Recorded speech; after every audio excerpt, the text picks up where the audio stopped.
esta temática de la tradición y el Martín Fierro, ¿sí? Ayer más o menos habíamos empezado la cuestión a charlar después de la película, te cuento. Hicimos una pequeña charla con respecto al Martín Fierro, ¿no? Porque el Martín Fierro para mí es icónico porque parte de un arquetipo de nacionalidad, ¿sí? La generación del 80 va a utilizar a, al Martín Fierro para crear una identidad nacional, ¿sí? Y lo que yo decía ayer, en pocas palabras, es que esa obra de Martín Fierro no es para nada una alabanza al gaucho, sino un lamento del gaucho que ya está muerto. Lo que hace José Hernández en definitiva es llorar al gaucho muerto, el gaucho que ya no existe, el gaucho que ya había caído en las guerras de independencia, en las guerras fratricidas, en la frontera con el indio, y además con el tema del alambrado ya se acabó la libertad para el gaucho, ¿sí? Y por supuesto lo va a hacer un lenguaje de hombre culto, entre comillas, culto, ¿no? De hombre instruido, occidental y cristiano, ¿sí? Con un, digamos, una jerga gauchesca que tampoco maneja el gaucho en definitiva, ¿sí? Pero de alguna manera, ¿sí? Ahí vamos, ahí está. Pero acá es donde vamos a trabajar el tema porque creo que es fundamental para entender el tipo de hoy. Yo creo que no se puede entender el hoy si no entendemos esa construcción de nuestra nacionalidad. Para empezar entonces, y para hacer una introducción, les digo que mucha gente confunde tradición con folclore. No es lo mismo, ¿sí? Tradición es un conducto, un mecanismo. Es por lo cual pasa la cultura de una generación a otra generación.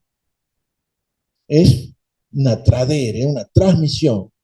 Ahora bien, esa transmisión tiene complejas relaciones, porque es lo que quiere transmitir una generación a lo que quiere recibir una nueva generación, ¿sí? Y por supuesto los tiempos son diferentes. O sea, el tiempo del transmisor no es igual del tiempo del emisor. Son otros tiempos, los tiempos cambian. Por lo tanto, las tradiciones también van cambiando, se van oxigenando, porque la cultura es así. Dice Arnold Toynbee que tratar de momificar la cultura es un símbolo de decadencia. Por lo tanto, existen dos palabritas: tradición, que es la transmisión de la cultura, y está los tradicionalistas, que son los que tratan de mantener lo más puro posible esa transmisión de la cultura. Por ejemplo, nosotros tenemos organizaciones tradicionalistas que se empecinan en mantener la cultura como era.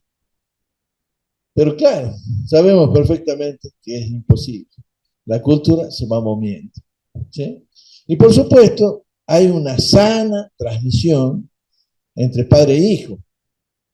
Pero, y acá donde vamos a tratar después, esa sana transmisión hoy en día se ha roto. Se ha roto porque hay otro tipo de mecanismos que están interactuando entre las generaciones y son los medios de comunicación, ¿sí? Así que bueno, así abro un poco la puerta y le voy a pasar ahora la palabra a mi querido Rafael Gutiérrez, ¿sí? Que es de la Universidad Nacional de Salta, justamente hemos trabajado esta cuestión. Adelante, Rafael. Buenas tardes a los que recién se incorporan, tanto presencial como al Zoom. Bien, la idea era compartir un poco el, qué pasó con este eh, personaje de la literatura que, como sucedió en la literatura universal, son muy pocos personajes que van a trascender a su creador, o sea, el ser ficticio supera al ser real. Martín Fierro es un personaje creado por un escritor que es José Hernández. Y esta José Hernández fue un periodista político, fundamentalmente periodista y político. a tal punto que la única obra literaria que él deja son dos libros, El gaucho Martín Fierro y La vuelta del Martín Fierro, y que a nosotros ahora nos llega como un solo libro, pero originalmente son dos. Después él tiene una serie de artículos periodísticos, ensayísticos, pero no son de creación literaria.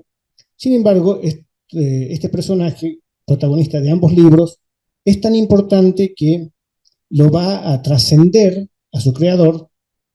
Les decía que él era político, él fue diputado, senador, y cuando José Hernández muere, él está ejerciendo la senatura, y la noticia que sale en los diarios y la voz que se corre es: murió el senador Martín Fierro. Ahí está, el personaje fue superior al autor. Claro, sucedió ¿qué pasó con Miguel de Cervantes Saavedra y el Quijote? ¿Sí? Tiene monumentos y todo. Ahí está, todos conocen. ¿Qué pasa con Tarzán? Todo el mundo conoce a Tarzán y nadie se acuerda de Edgar Rice Burroughs. Ahí están personajes que han superado por lejos a sus creadores. Y nos pasó en la Argentina con este Martín Fierro, que José Hernández, en el momento que lo escribe, es parte de lo que diríamos su campaña política, porque él era en ese momento opositor al gobierno de turno. Recuerden que Rosas había caído a mediados del siglo XIX, en 1852, ya la Argentina comienza a transformarse, pero hay un partido que le sobrevive, el Partido Federal, y ahí comienza militando José Hernández, que tuvo una formación privilegiada porque él puede acceder a estudiar la formación letrada a la par que tiene la formación en el campo y el contacto directo con los gauchos. Entonces sí, él es un escritor letrado, pero con una gran costumbre de la espontaneidad en la creación, que es la payada, eso de tomar la guitarra e improvisar versos en contrapuntos. Él ya estaba escribiendo, o sea, militando, participó de una revolución en contra de Sarmiento, que fue derrotada. Entonces, todos los que fueron derrotados fueron proscritos y él tuvo que exiliarse en el Brasil.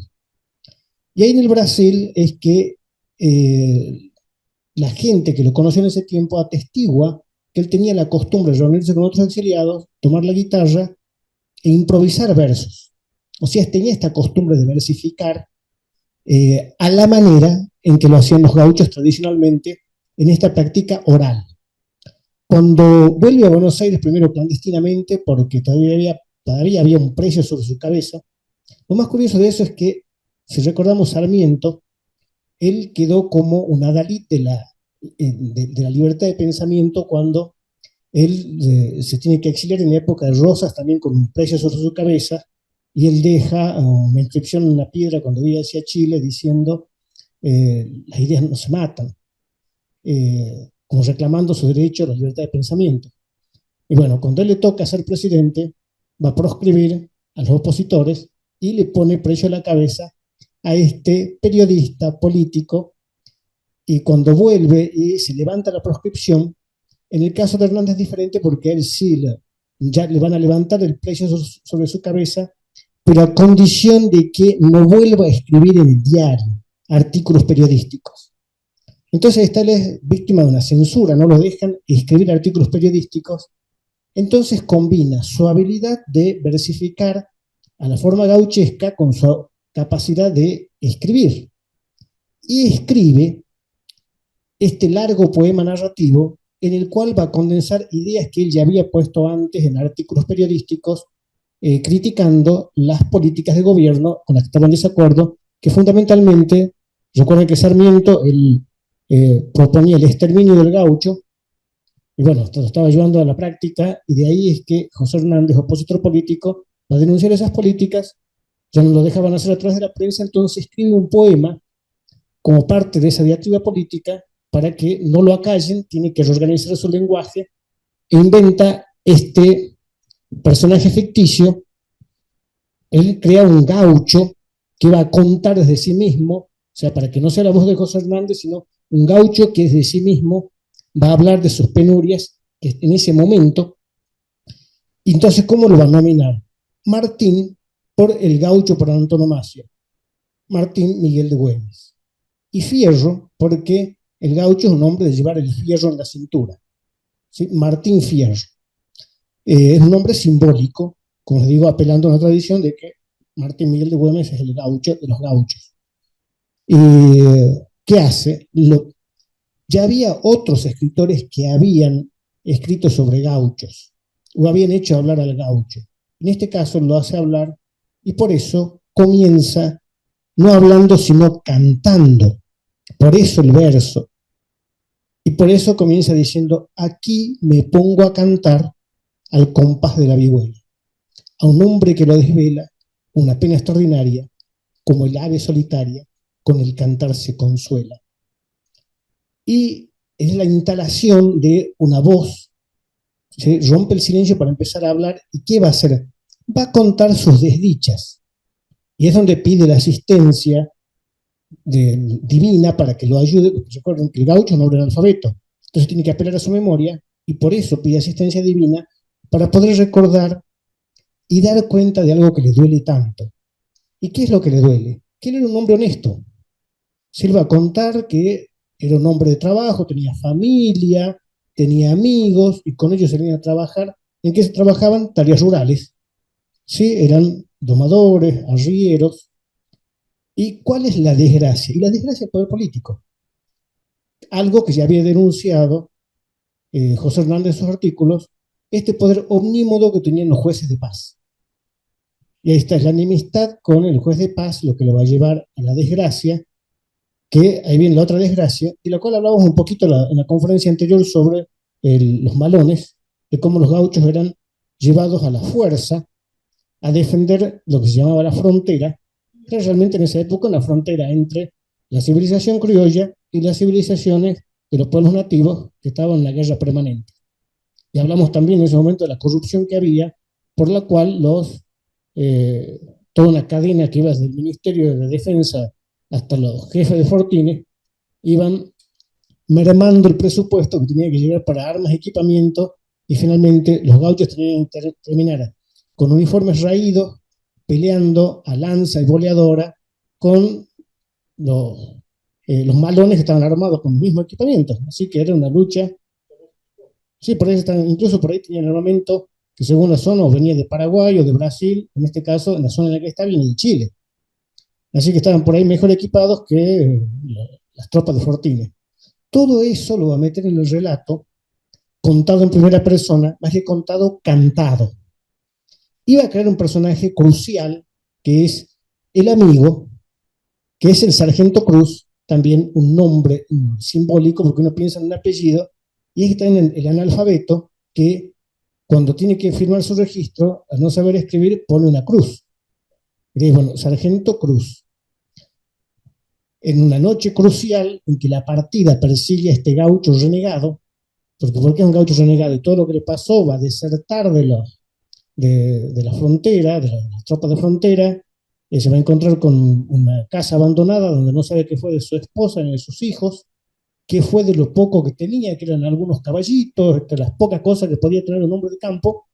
Entonces ahí él se va a renegar contra todo, se va a volver un gaucho malo, entonces la partida lo persigue, y en la noche crucial en la que se enfrenta la partida contra este gaucho que está solo, tiene solamente su caballo, entonces va a hacer frente a toda la partida, y es donde el Sargento Cruz se ve a sí mismo, porque reconoce en ese hombre perseguido una historia similar a la suya, y entonces en vez de seguir comandando la partida, se da vuelta en contra de su propia partida al grito de que no va a consentir que se mate hacia un valiente.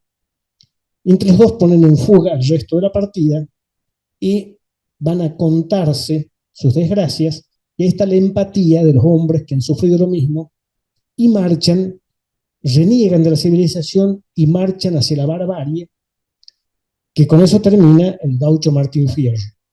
Es todo un alegato que realiza José Hernández, después va a poder entrar a las elecciones, va a ser elegido diputado, va a ir ascendiendo hasta finalmente convertirse en senador de la Nación, y cuando él escribió eso y sale al ruedo de los medios, él apuntaba más que nada al lector eh, urbano, a la oposición política, que sintieran la agudeza de la crítica, pero ahí está, como dice Humberto Eco, una obra tiene tres intenciones: la intención del autor, la intención del lector y la intención de la misma obra.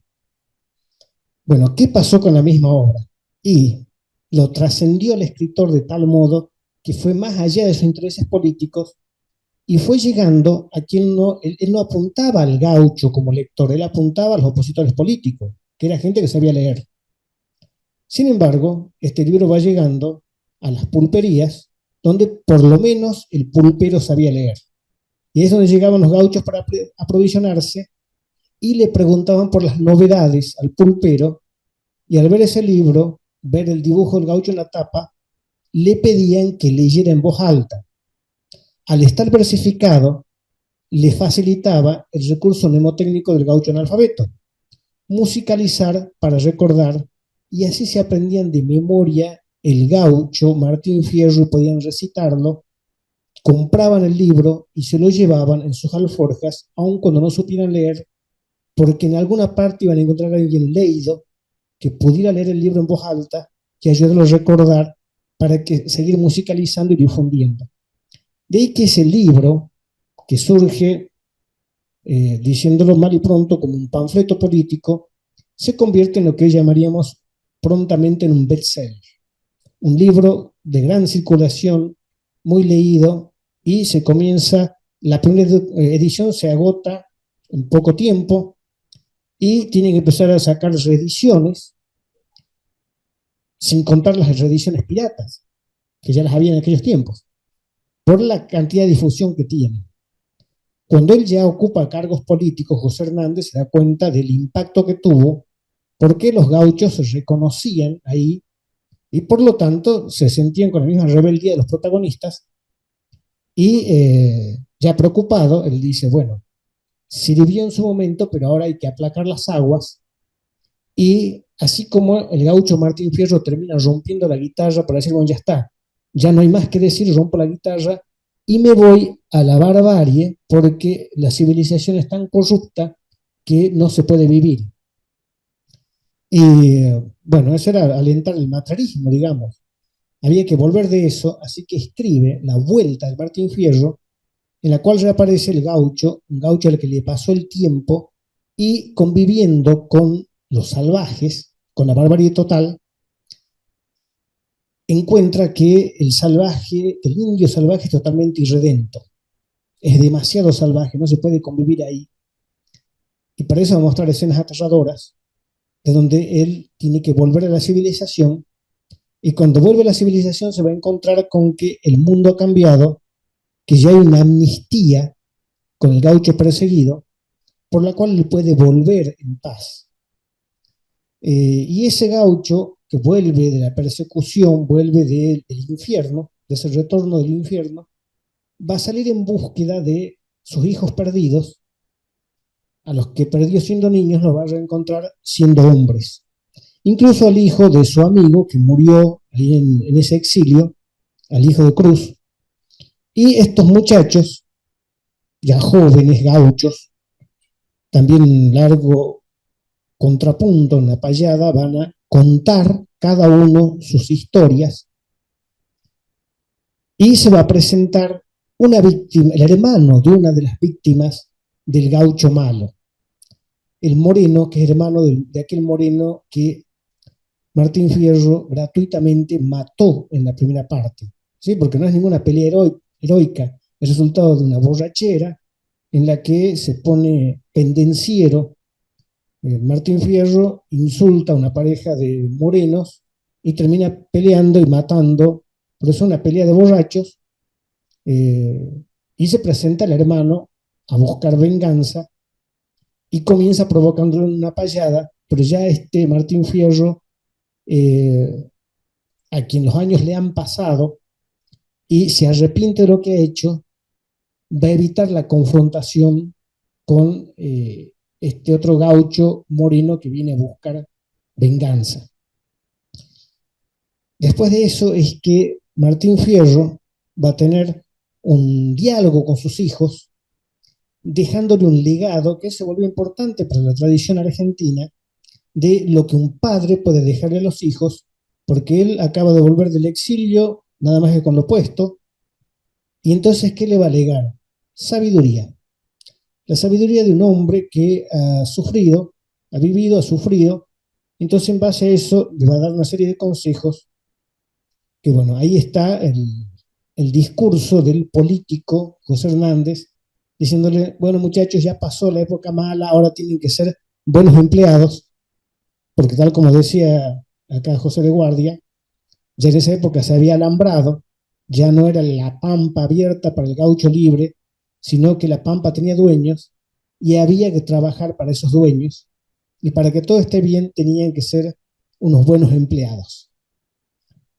Y ahí termina el Martín Fierro cuando van a desperdigarse por la pampa, cada uno buscando su destino, después de que Martín Fierro, un viejo Martín Fierro, diera sus consejos a estos chicos. Bien, así funcionó en el momento ese de producción, lo que decía José, que lo que nosotros en teoría literaria llamamos el contexto de producción y el primer contexto de circulación. Pero fueron, en ese momento, como les digo, era un texto que funcionaba más bien como un panfleto. Literatura hacían otros, los que escribían novelas, ¿sí? Los que escribían poesía. José Hernández había hecho estos versos con un motivo político. Así que hubo que esperar, estamos hablando de fines de la década de, o sea, principios de la década del 80, que tiene una gran circulación, va a haber que esperar más de 20 años, va a haber que esperar hasta el centenario, en torno a 1910, para que el libro sea estimado de otro modo.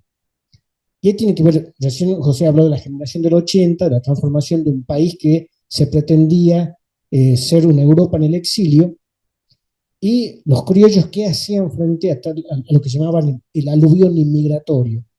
Y tenían que cerrar filas y darse una identidad que los diferencie.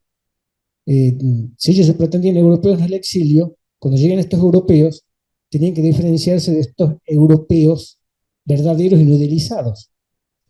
Ahí van a apelar a una figura que ya no existía, el gaucho. O sea, el gaucho libre, el gaucho de la pampa, ese caballero de las pampas, y de ahí lo van a idealizar, y para eso les sirve ese libro, esos dos libros, que se han convertido ya en uno solo, el Martín Fierro, y esa generación del centenario. Entre ellos está un poeta notable, que es Leopoldo Lugones, por un lado. En esa época, el escritor por antonomasia era Leopoldo Lugones. ¿Sí? Es decir, el poeta en ese momento era Leopoldo Lugones, no cabía duda. Y simultáneamente, por los mismos años, la universidad estaba en un proceso de transformación y se crea la Facultad de Filosofía y Letras, y aquí van a poner frente a la cátedra recién creada de literatura argentina a Ricardo Rojas.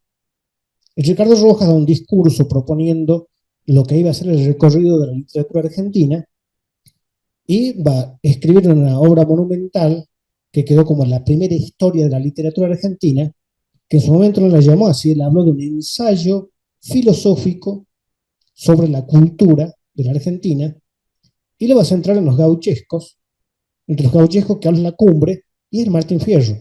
Entonces él está reconociendo al Martín Fierro como una obra literaria, se ya lo saca de ese contexto político, lo va a convertir en una obra literaria. Y por otro lado, Leopoldo Lugones da un ciclo de conferencias que después la va a reunir en un libro que se llama El Payador. Acá está El Payador de Leopoldo Lugones. Acá tengo en mis manos una edición de Biblioteca Ayacucho, una editorial venezolana, y lo destaco porque tuve que ir hasta Venezuela para conseguir este libro, porque acá lo nombraban, pero no lo conseguía. En ese viaje que recién nombraba, donde me conocí con los llaneros, ahí tuve la oportunidad de comprar este, entre otros libros, porque ese libro siempre es mencionado con las conferencias de Lugones en el centro de Buenos Aires, que muchos iban a escuchar las conferencias. Entonces después las edita como un libro. ¿Y qué hace en ese libro El Payador? Si ya Ricardo Rojas había hecho el trabajo de ubicar a José Hernández y su producción en el centro de la literatura gauchesca, Lugones va a ir más allá. Lugones tiene una gran formación clásica y entonces él está comprometido en el mismo grupo en el que está Ricardo Rojas y otros escritores, filósofos, políticos, que es el nacionalismo, y para darle un sustento a la nación, con esta formación que tienen estos escritores, intelectuales, que son Lugones y Rojas, reconocen que para que haya, tiene que haber una unidad territorial, una unidad idiomática, y tiene que haber un texto fundante, una epopeya. Sí, así como el Cantar de Gilgamesh, el Cid, la Ilíada, la Odisea, la Chanson de Roland. Cada nación tiene su poema épico. Y Lugones hace el esfuerzo, es un gran esfuerzo, para tomar estos dos libros, leerlo como un largo poema narrativo y decir, esta es la épica de la Argentina. ¿Sí? Usando una expresión burgiana, es un libro excesivo, porque se toma un gran esfuerzo para buscar todos los elementos que emparenten la escritura y el personaje. En el último capítulo él dice que Martín Fierro es del linaje de Hércules, ¿sí? Para que vean ustedes el esfuerzo que hace para convertirlo en la épica. Pero ese esfuerzo que realizan Ricardo Rojas y Leopoldo Lugones ya consagran, instalan definitivamente a este texto marginal en un texto central de la literatura. Estamos hablando de las primeras 2 décadas del siglo XX. Borges nace en 1889, Jorge Luis Borges, y más adelante él va a contar que él hereda una biblioteca y oye hablar desde chico de Martín Fierro y se pregunta por qué no está en la biblioteca, y la abuela lo recrimina y le dice, la abuela y la madre lo recriminan de cómo va a pretender leer ese libro bárbaro que no es literatura, escrito de mala manera, con cosas injuriosas. Entonces le prohíben leer ese libro. Claro, no hay mejor cosa para tentar la lectura. Sí, como yo le decía a José, que me dice, ¿cómo hacemos para promover la lectura? Le digo, prohibamos la entrada a la biblioteca. No, como tenemos la biblioteca llena de lectores. Entonces, está, lo mejor que hay es prohibir. Entonces, al joven Borges le prohíben leer Martín Fierro. ¿Y qué va a hacer el chico? Y clandestinamente consigue un libro y lo lee a escondidas. Y se fascina con esta historia, resulta sumamente interesante, y tiene una lectura muy crítica. Años después publicaría en colaboración con este es difícil encontrar otras obras completas porque aparte está la obra en colaboración con Margarita Guerrero, va a publicar este ensayo que se titula El Martín Fierro de Jorge Luis Borges. En este ensayo él va a analizar desde la gauchesca, los motivos de Martín Fierro, y va a completar otras cosas que él ya venía haciendo porque él, como le digo, le fascina tanto el Martín Fierro que él va a reescribir algunas partes. Por ejemplo, tiene una biografía de Tadeo Isidoro Cruz. O sea, le da un nombre completo al sargento Cruz y le escribe una biografía.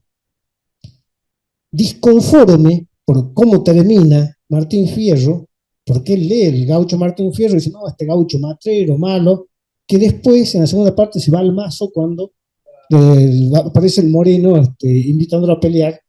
Entonces le agrega una tercera parte que es el fin, donde una vez que el viejo Martín Fierro le ha dado el consejo a sus hijos, se han separado, se van a encontrar a solas con el moreno para tener la pelea que corresponde, pero sin testigos. ¿Sí? Él ya reencauzó a sus hijos, no quiere que sean matreros como él, pero él va a ser fiel a su destino de gaucho malo y va a terminar peleando a cuchilladas con el moreno, tal como corresponde a su carácter.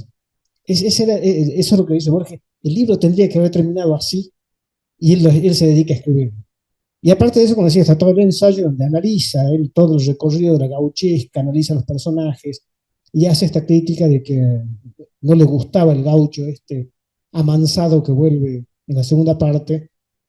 Y ese derrotero que tiene, como les digo, estamos hablando de la década del 50, ya es muy diferente al que lee los nacionalistas, el que va a leer este escritor erudito, crítico, y de por medio ya han pasado otros gauchos. Recuerden que también otro que no era literatura, era un folletín, El Gaucho Malo, que consagra Eduardo Gutiérrez, con todo un ciclo de gauchos malos, del cual el más famoso es Juan Moreira, hasta que después aparezca Guiraldes en la década del 30 y nos traiga otra vez eh, un gaucho filósofo magistral, un gaucho maestro, que es Don Segundo Sombra, que cuando Ricardo Guraldes lo hace leer Ricardo Guraldes tuvo una gran consagración con ese libro porque lo leyeron escritores, críticos, y a la vez lo leyeron los gauchos. Y porque él vuelve a San Antonio de Areco, lo hace leer por los gauchos, y los gauchos le dicen, qué bien, dice, ese es un gaucho verdadero, trabajador, honesto, y no como esos matreros como Juan Moreira. Claro, un gaucho trabajador, bueno, un buen ejemplo. Pero en esa época en que llega Guraldes, si ya era anacrónico lo que había escrito José Hernández, peor lo de Guraldes, pero esa construcción dejó toda una imagen de el argentino como gaucho. Eso es para otra conferencia, para analizarlo, ver cómo impactó eso. Entonces, ahí, digamos que yo hago el recorrido de Martín Fierro a través de la literatura. Buenísimo. Muy bien. Gracias. Vamos a continuar. Primero que todo, veamos la construcción de civilización y barbarie, ¿no? Es una construcción clásica, le llamamos así.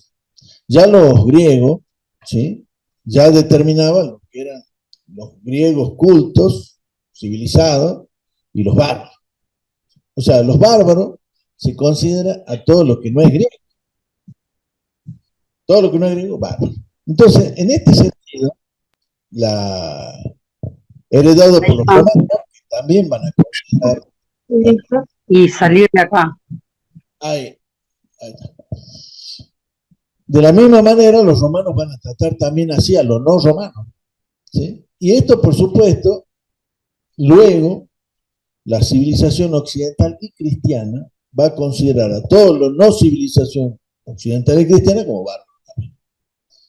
Entonces va a ir moviéndose, pero en este caso ya ha llegado a América, ¿sí? La conquista, todo lo que es americano va a ser barbarie.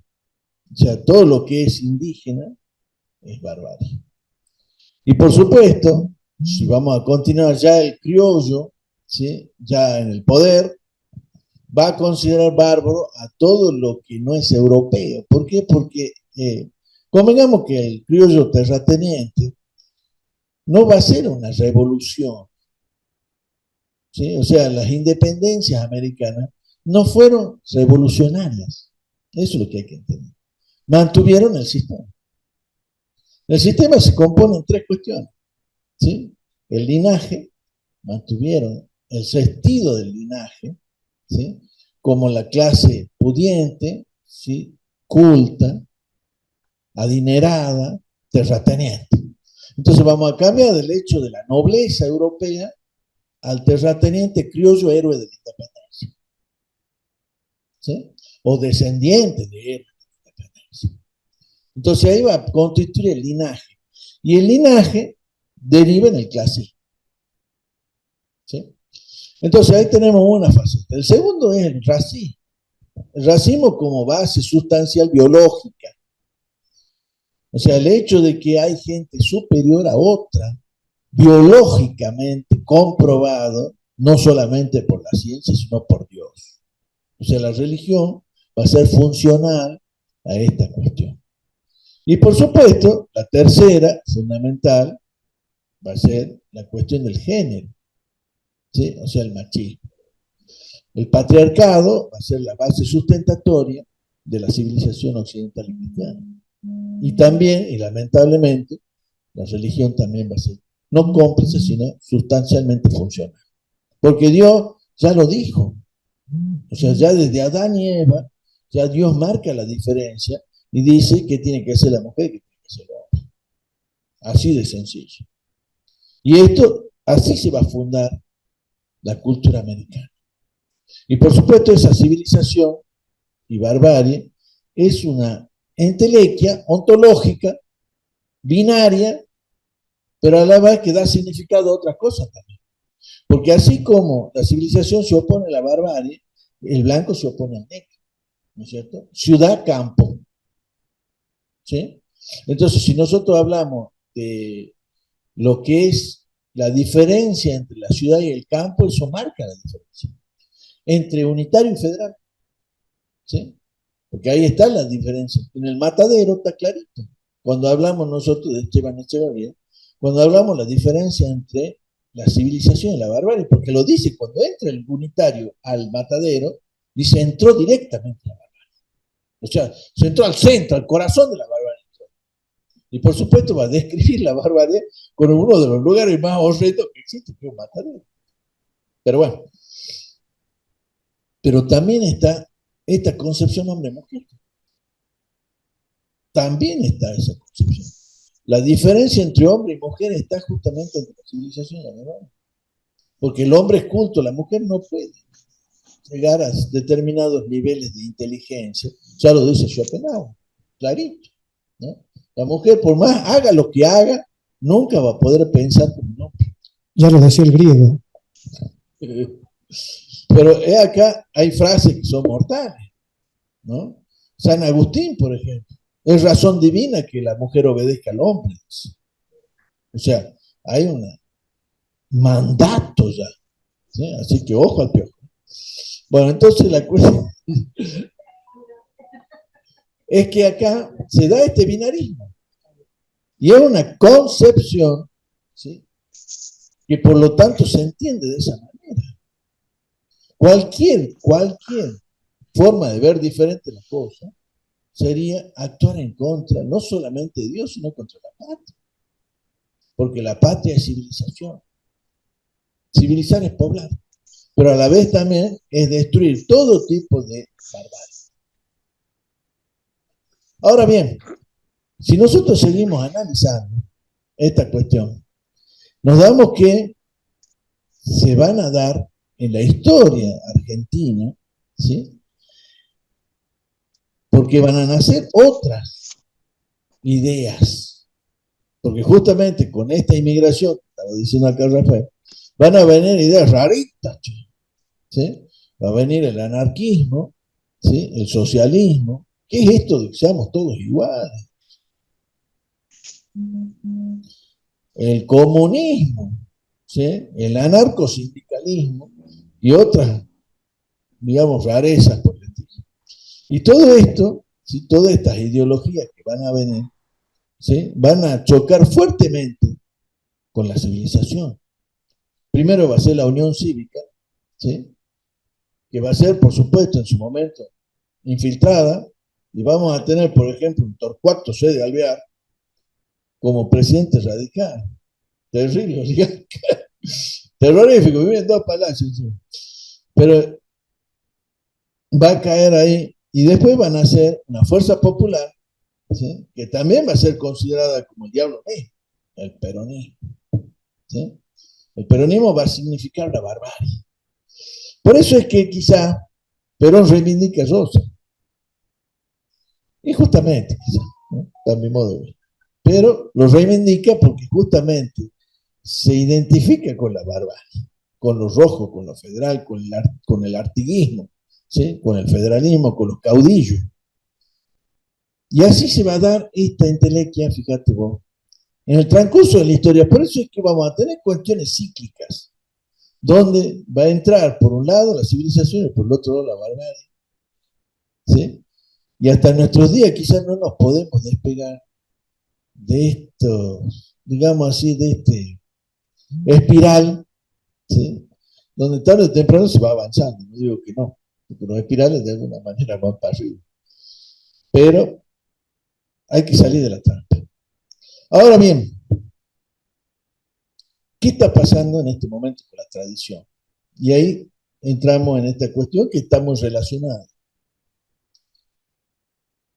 Se supone que lo más sano es la transmisión de la cultura de padre a hijo, ¿sí? Ahora, ¿qué pasa? ¿Qué pasa con los medios de comunicación? ¿Qué pasa cuando el padre ya no tiene contacto con el chico y le pone la caja boba adelante? Y hoy se han inventado otras pantallas más, o sea, ya no está la pantalla grande solamente. Ahora hay cajitas de todo tipo, ¿sí? Hay pantallitas de todos tamaños. Pero justamente Internet trae como consecuencia una cultura no propia, sino una serie de culturas mezcladas. Y fundamentalmente, que trae aparejado lo que se llama el mundo poder, el neoliberalismo y el capitalismo más exorbitante, porque está relacionado con una cultura también, porque convengamos, el individualismo es una cultura. Quizá le podríamos llamar una incultura, pero en sí y por sí es parte de la civilización y es parte del hombre. Esta concepción que en definitiva va en contra de la humanidad, porque se supone que el hombre es un animal biopsicosocial, ¿sí? Va en contra de su propia naturaleza. El sálvese quien pueda, ¿sí? Después de mí el diluvio, o la realización a pesar de cualquier cosa, va en contra de la propia humanidad. Porque justamente la humanidad tiene como concepto básico el de poder trascender de generación en generación en comunidad, basándose en que el conocimiento se va pasando de esa manera. Ahora, ¿qué es lo que busca en definitiva este individualismo? Justamente buscar la ruptura de las identidades que sanamente se comparan con las alteridades. O sea, la búsqueda de la estandarización es hasta contradictorio y paradojal. Porque por un lado, buscamos que todos piensen igual, y a pesar de todo buscamos que cada uno sea un individuo separado, amorfo, y hasta podríamos decir esquizofrénico, ¿sí? O sea, totalmente separado del mundo. Y a la vez tiene que pensar igual, un mecanismo, ¿sí? Que por rara naturaleza, ¿sí? Se contradice absolutamente con lo que propone. ¿Qué es lo que dice García Canclini? García Canclini dice que este tipo de transmisión de la cultura por los medios de comunicación se convierte no en una identidad, sino en multiplicidades. O sea, se va, en definitiva, creando seres multiplicados. Pero esa transmisión, dice García Canclini, se da de forma especular, como un espejo. ¿Qué vemos nosotros en el espejo? Vemos un reflejo, pero distorsionado. O sea, hay mucha gente, da gracia, ¿no? Ve una foto y dice, este no soy yo. O se ve en el televisor, dice, mira, no salgo bien. Claro, porque está acostumbrado a mirarse en el espejo. Y el espejo te muestra otra cara, te muestra un yo dado vuelta. Cuando uno se ve realmente como es, dice, ve pues, ¿dónde está el susto? ¿No? Cuando uno entra al ascensor y hay dos espejos. Porque ¿qué hace el ascensor? Te muestra desde la imagen a otra, te muestra realmente cómo sos. Y la gente se asusta. Claro, se ve distorsionado. Y realmente lo que está viendo es su propia imagen o cómo te ven los otros. García Canclini dice que la cultura está pasando de esa manera, de forma distorsionada. ¿Sí? Estamos viendo reflejos de reflejos. Hasta llegan a decir, vivimos como una burbuja espejada. Solamente vemos reflejos, pero no vemos la realidad. Platón, de alguna manera, se adelantó a los tiempos. En el mito de la caverna, de alguna manera, me está diciendo que las cosas están pasando. ¿Vemos realmente la verdad? ¿O solamente vemos?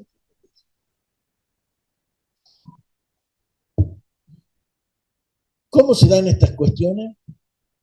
Al romperse la sana relación de identidad-alteridad, el hombre perdió su concepción de estar aquí y ahora, ¿sí? El design, ¿no es cierto?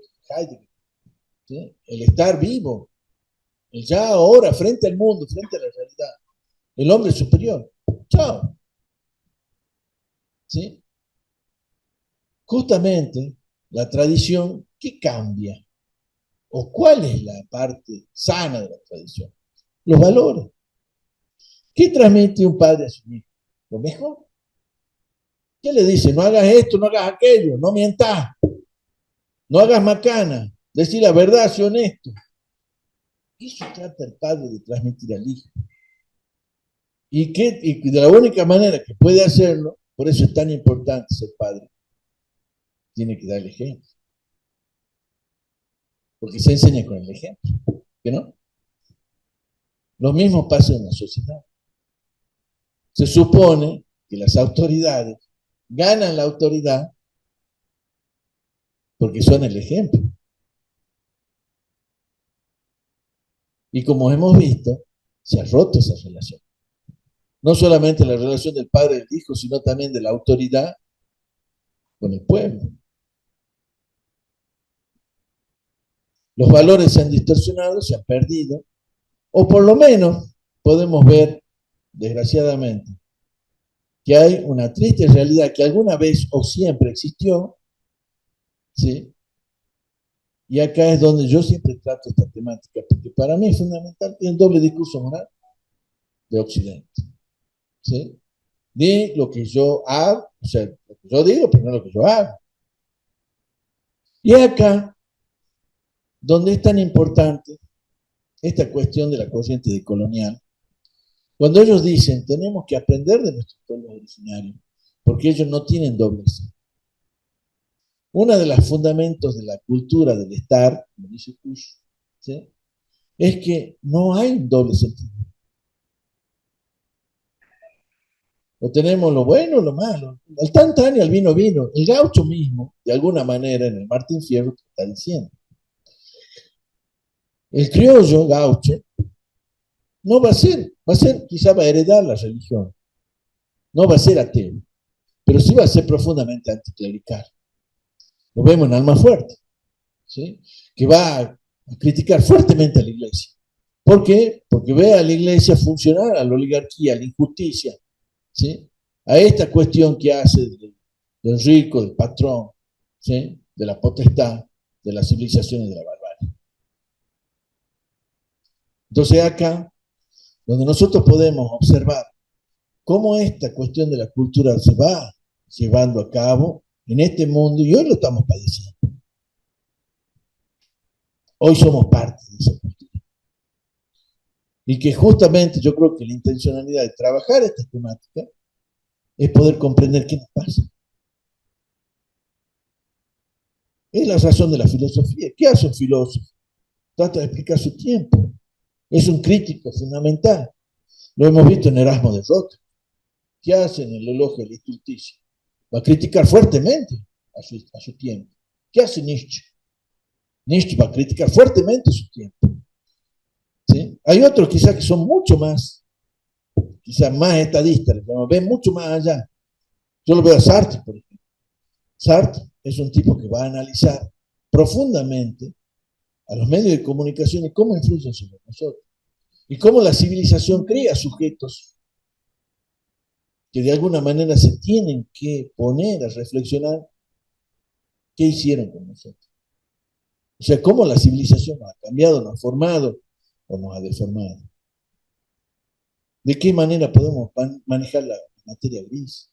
Por eso es que nuestros mismos filósofos americanos, que son los que nos están diciendo cómo hemos sido creados como americanos, como sujetos, sujetados a una corriente civilizatoria que nada tiene que ver con nuestros intereses, porque está hecha para rendirle cuentas de arriba al europeo o al imperio de turno.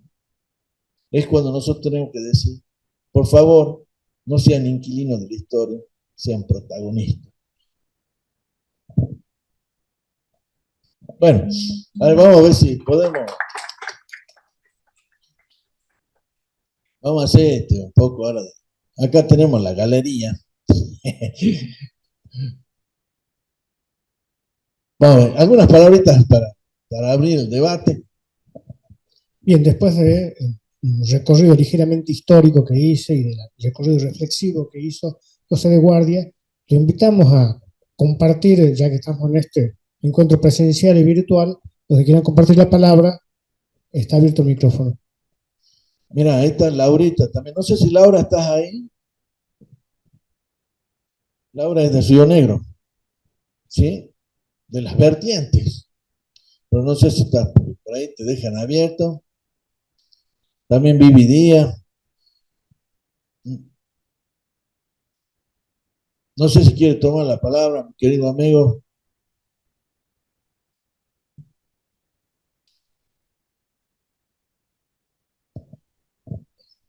Quería hacer un comentario. Sí, dale. A ver, yo voy para allá. Porque ahí sí te sienten.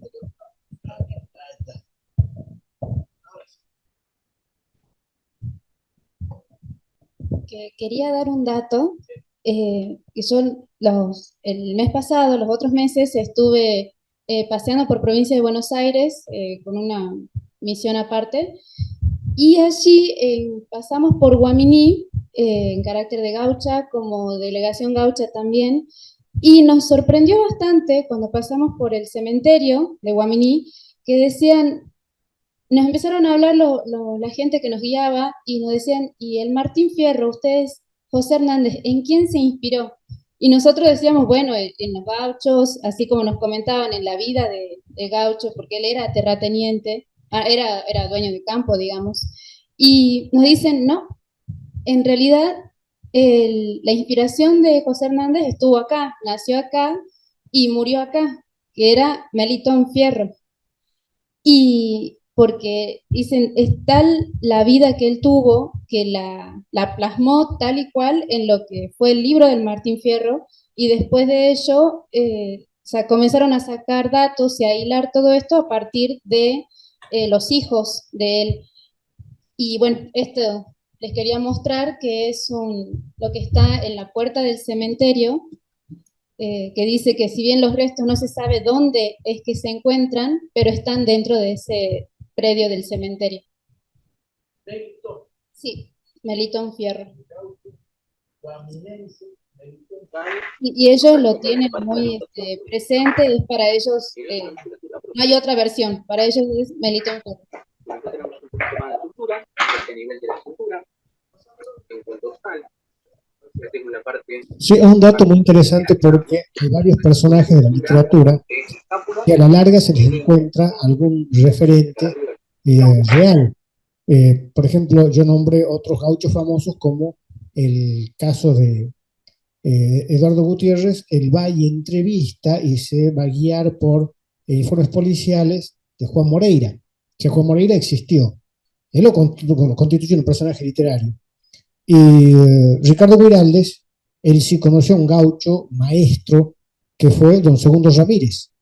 Y él le llevó, le hizo leer el libro y le dice, bueno, esto es un homenaje a usted, don Segundo, y usted sabe, bueno, aquí hay muchas cosas que usted me dijo, y el gaucho con sabiduría le dijo, claro, hay cosas que yo dije y otras que podría haber dicho. Y así pasa también, hace poco se hizo una investigación por la cual Miguel de Cervantes tuvo un tío medio díscolo, aficionado a los lectores de caballería, que podría haber dado origen al famoso Quijote de la Mancha. Y así se van encontrando, pero siempre sí puede haber referentes reales porque nadie inventa de la nada. Ni a un Emilio Salgari o Julio Verne, que no han salido de la ciudad donde vivían y han hecho viajes increíbles en literatura, lo hacían en base a información que tenían. Y si nos remontamos al origen de la literatura, Homero, el poeta ciego, claro, ¿cómo sabe todo esto? Y porque ahí en los puertos de Grecia se van nutriendo de un montón de relatos y arma eso, entonces siempre hay referentes reales. Lo que hace uno con la literatura es tomar ese referente real y convertirlo en un personaje ficticio como que vamos otra vez a esos relatos épicos, y que en la película Troya, que ha sido tan criticada, hay unas partes que son interesantes cuando se presenta Aquiles y el chico que lo va a buscar le dice, dicen que eres el hijo de un dios, así que eres un semidios inmortal. Y le dice, si fuera así no cargaría un escudo y una armadura.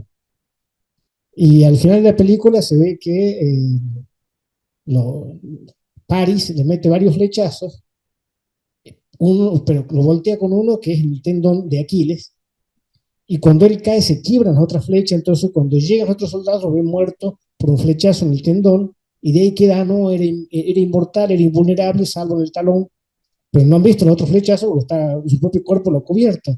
Y bueno, después se arman los relatos como, ahí está, nosotros tenemos nuestro Juan Moreira, que la versión de Eduardo Gutiérrez, él solo enfrenta a docenas de policías que lo persiguen y esquiva las balas, parece más hábil que, o sea, un precursor de Neo en la Matrix. Es impresionante cómo esquiva las balas. Un relato contemporáneo y equivalente en la literatura norteamericana es Billy the Kid. Billy the Kid es también un puntero, igual que. O sea, Billy the Kid es el Juan Moreira norteamericano. Y también tiene una puntería impresionante, esquiva balas, se escapa a la policía, sobrevive a su propia muerte. Y eso lo construyó la literatura, a partir de un referente real. Bien, no sé, Viviana, si quieres decir algo. Sí, felicitaciones, José, bueno, sobre todo por el análisis que hace respecto a la obra de José Hernández, la apuesta y revalorización de los valores y sobre todo, bueno, este tema de la no gratuidad de la literatura, ¿no? De que siempre la literatura está transmitiendo parte de lo que el poeta, lo que el escritor no está de acuerdo, ¿no? Y bueno, así como Hernández tiene esta especie de prohibición, por decirlo de alguna manera, de censura, como manifestaba el conferencista, es muy importante transmitir la literatura, porque a veces se cree que la literatura muere en la ficción y no, en realidad está intrínsecamente ligada a la realidad. La literatura tiene una gran importancia a través de la historia como literatura de lo que en algún momento se denominó literatura de protesta. Y creo que esto es en base a lo que decía un poco el conferencista, ¿no? Cómo ese personaje Fierro va superando al autor, ¿no? Y a mí también me hacía pensar en Niebla de Unamuno, ¿no? A donde hay un personaje que pareciera que va más allá del autor, va más allá de lo que está diciendo, va más allá y sale al contexto y se apropia de la realidad. Así que bueno, muy interesante todo el análisis y bueno, felicitaciones y vamos por más conversatorios como este. Muchas gracias. Y bueno, quería agregar a propósito de eso que siempre se habla de la gratuidad del arte, incluida la literatura, diciendo no tiene por qué servir para nada. Y sí, efectivamente, no es utilitario, pero es indispensable. Así como la tratan de neutralizar diciendo que es algo decorativo, ¿sí? Cuando uno dice, sí, yo estudio letras, ay, qué lindo, los versitos, las novelas, como si fuera algo lindo solamente. Y resulta que cuando uno nota los tiempos de represión, y yo siempre pongo como ejemplo, cuando los nazis y los soviéticos se repartieron Polonia, ¿qué hicieron? Y mandaron a los campos de concentración a los profesores universitarios, a los escritores, quemaron sus libros. ¿Y cuál era un modo de resistencia del cual participó Karol Wojtyla, que después sería Juan Pablo II? Ese jovencito se escondía en los sótanos junto a otros jóvenes a leer y a escribir, a retener los clásicos polacos, cosa que nos lo mostró la ciencia ficción con Ray Bradbury en Fahrenheit 451, también que muestra una sociedad totalmente represora y destructora de la literatura. ¿Y cuál es la forma de resistencia? Se aprenden los libros de memoria para convertirse en bibliotecas vivientes. O sea, la literatura no sirve para nada, pero es terriblemente peligrosa por algo cuando hay gobiernos represivos, queman libros, encarcelan, exilan, matan escritores. Muy bien, muy bien. Bueno, eh, no sé si alguien más. Sí, adelante, mi querido amigo.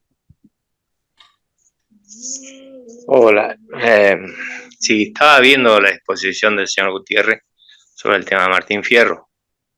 ¿Me están escuchando? Perfectamente. Bueno, muy buena exposición, lo felicito al señor Gutiérrez.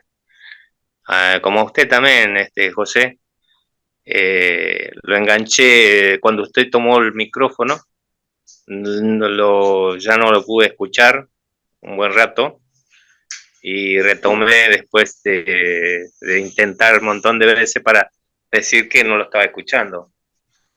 Pero después de lo que usted comentó, yo decía qué relación estaba con el tema de el Martín Fierro. Al cabo de un rato que estuvo exponiendo usted, entendí, hilvané lo que usted quería decir. Por eso me perdí un pedazo y no entendía por qué que estaba hablando algo contemporáneo, lo que me estaba comentando. Por eso, pero igualmente los felicito a los dos. La verdad que muy linda exposición de lo que hablaron. Y bueno, me sirve a mí como para cultivarme un poco más. Muchas gracias y los felicito a los dos. Muchas gracias. Muchas gracias. Bueno, vamos a hacer un cierre, ¿qué te parece? Dice. Antes del cierre. Después, esa lo dejamos para los. Dice Kush que existen varias ontologías en América, ¿sí? Y son importantes saber para poder comprender justamente también lo que vivimos nosotros, ¿sí? Kush dice que el pueblo originario tiene una forma de ser, una cosmovisión, ¿sí? Y el europeo que vino tiene otra cosmovisión. Y son dos choques culturales formidables. ¿Por qué? Porque dice que el hombre ser, ¿sí? El hombre ser es una persona que está muy relacionada con el tener. Porque el ser, para ese hombre español que venía a buscar el oro y la riqueza, era tener ser. Y a nosotros hemos vivido un poquito de eso. Porque nos decían, si no trabajás, si no estudiás, no vas a hacer nada. Te lo han dicho. Porque hemos heredado un poquito de eso. ¿Sí? Si no tenés, no sos. Esa es la mentalidad europea. Tener es ser. O sea, marca tu existencia. Ahora, ese hombre americano que no entendía para qué querían tanto oro, estaba el estar, le dice Kush. Y el estar está más relacionado con quizás una situación transitoria. Vamos a ver, vos sabés que el verbo copulativo ser en latín es el sum, ¿sí? Pero fíjate cómo serán estos romanos de cochino, les llamemos así, que dice así, o sea, nosotros tenemos ser y estar y lo podemos declinar por separado, pero los romanos no. Dice así, ego sum, yo soy, ¿sí? Después dice así, tú estás, y ellos están. No somos, nosotros somos, vos estis, vosotros estáis. No sé si me entiendes. Hay una diferencia entre yo y el otro. ¿Sí? Yo soy, vos no, vos estás. ¿Está claro, no? Fíjate vos esta cuestión ontológica. ¿Sí? El estar no es lo mismo que ser. No es lo mismo decir yo soy empleado de la legislatura, eso me da permanencia. Yo estoy empleado de la legislatura. Es algo transitorio. Yo soy en la vida. Yo estoy en la vida. Hay una diferencia. ¿Por qué? Porque el hombre ser le tiene tanto miedo a la muerte. Porque, ¿qué pasa? Al ser se le contrapone terriblemente el no ser. Y fíjate vos cómo será de filosófico el tema, que entre Parménides y Tales de Mileto, ¿sí?, se han peleado para ver si el ser es o el ser no es. Y han llegado a la conclusión que el no ser no es porque no puede ser. Entonces hemos creado un ser, Dios, que es inmovible, inmutable, eterno. ¿Qué quiere decir esto? Que si se mueve, va a dejar un lugar donde no está, o sea, no ser. Por lo tanto, es todo. No hay ninguna parte en el universo donde no esté Dios, porque si no está, no está el no ser. Es inmutable, o sea, no puede cambiar, porque si cambia ya no va a dejar de ser lo que es. No sé si me entienden. Y lo peor de todo es eterno, porque si ha nacido, quiere decir que antes no había nada. Y el no ser no es. Y ese miedo a la muerte es tan terrible que este Dios te promete a vos no morir nunca. O sea, vos vas a seguir viviendo, a pesar de que mueras. Entonces, te digo más, cuando uno va al velorio, ¿cuál es digamos, la parte donde uno le puede dar algún consuelo a la viuda? No te hagas problema, él está allá con Dios. Sigue siendo. No ha dejado de dejar de ser. No, no está muerto. Ha pasado a otro plano. Pero ahora vamos al estar. El estar también le tiene miedo a la muerte, no vale. Pero lo toma de otra manera. Porque él vuelve a la naturaleza. Vuelve a la Pachamama. Pero ya no va a ser lo que era. Fíjate lo que dice la copla. Cuando muera, tal vez, mezclado con la tierra, renaceré algarrobeando alguna primavera. ¿Sí? El estar es transitorio. Sabe perfectamente que hoy es, pero mañana no. Hay otra relación con la muerte. Por eso es que uno dice, ¿cómo puede ser que le haga una fiesta al angelito? Porque la muerte es algo natural. No es algo terrible. Es algo que pasa. Es tan natural como cualquier otra cosa de la vida. Pero hay acá que el hombre ser también le tiene miedo a quedarse quieto. Time is money. Si te quedas quieto, perdes plata. Pero también está relacionado con la muerte. Por eso es que, claro, el hombre ser ve a un tipo que está en un piquete, ¿no? Y dice, pero este es un vago. No se mueve, no trabaja. Mira vos la cosmovisión diferente de la cuestión. Porque claro, el hombre ser tiene que trabajar de sol a sol. Y no puede soportar que el americano le gusta la pachanga, le gusta divertirse, y no siempre está trabajando. Pero claro, ahí está el hecho de no poder comprendernos. Cuando viene un judío en un Mercedes-Benz, de la Panamericana, bajando del country, ¿no?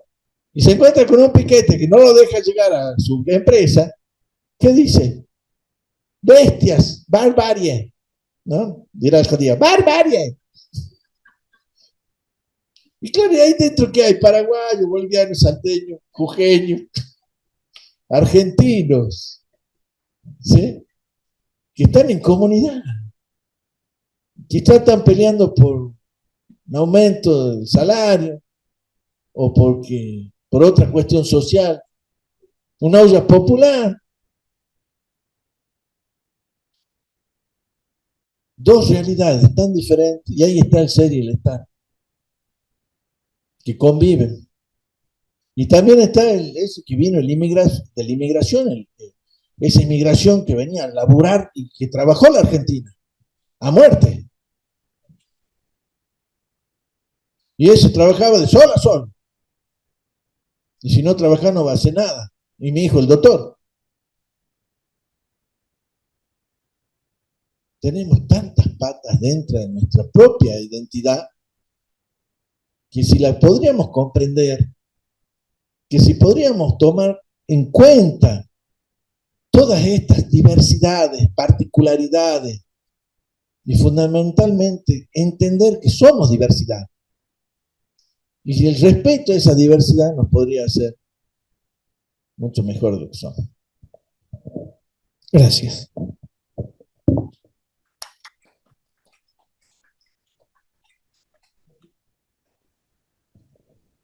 Vamos a aprovechar esta ocasión para hacer algo que estamos realizando permanentemente con los trabajos de extensión, dentro de lo que se enmarca esto que llamamos Letras de Salta para recuperar y compartir.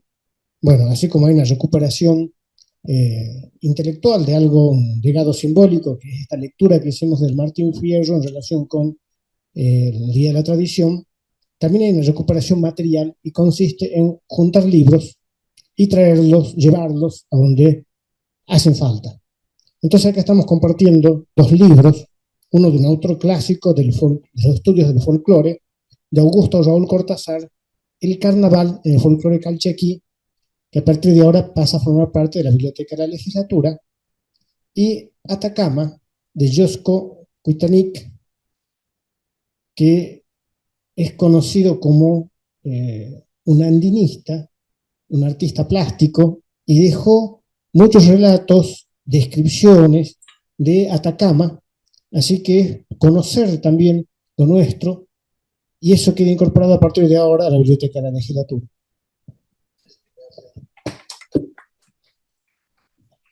Bueno, ¿quieres decir unas palabritas finales antes de irnos?